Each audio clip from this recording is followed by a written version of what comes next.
women can falsely accuse someone and she's not going to jail. She's getting sued when she ruined that man's livelihood the last 5 years. Like women can.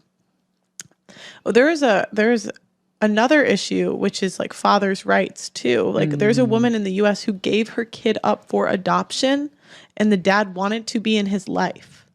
And the dad like wanted the kid and she could legally give that kid up for adoption. Because she was a woman. But that was in the US. And then and that same girl will hit her 30s, right? And after she let all the bad boys run through her, all through her 20s, go to her 30s and said, oh, I would pick that guy. That's the one I want. The settle. Yeah, like, and I think Whereas men, younger, she'll date the bad boys because they have more of the alpha need. But when she gets closer to having the kids, then she's trying to find someone to actually stick around and help her take care of them, the beta seed. So, but that's why like the single mothers are fulfilling both mating strategies, because what they'll do is they'll get the kid from the alpha and then they'll find the beta to take care of them. I think. So it's like, do you see why I tell men to just not listen to women? The thing like seriously, I'm telling you how it is. No, because I'm giving you facts. No, you don't believe me? You're giving us facts, yeah. But she probably married her second choice.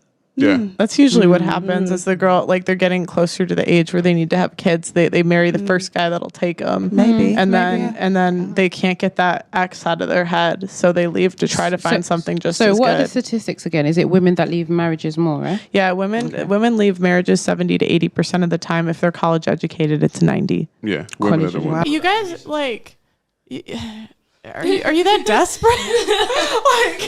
I'm not even trying to like you could date a girl without kids. Why on earth would you date a girl with kids? Why not? Because you're putting your time, attention, and resources into another man's kid, and she could break it off with you tomorrow. You put all this time, attention, and resources in raising someone else's kid. You get nothing. You have no rights.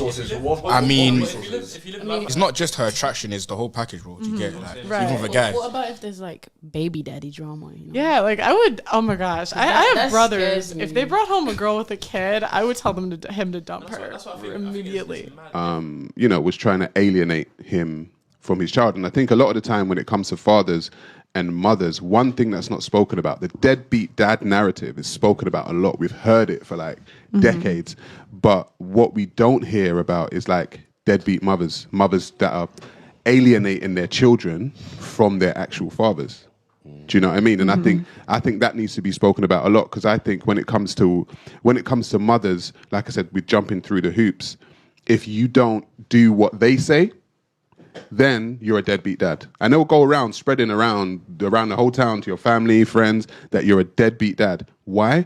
Just because you didn't want to jump through the hoops that she set. But that's okay. Like, so there's okay.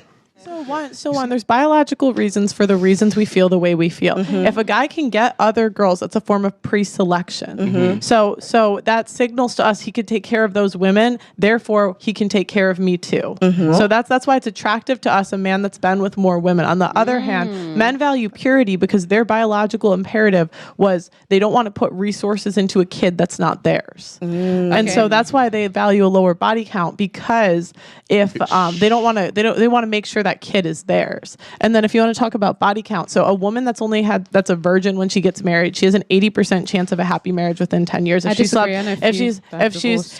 okay, again, we're talking about stats. So the 80% chance of a happy marriage in 10 years if you slept with more than 5 people, which I think most men pray for nowadays.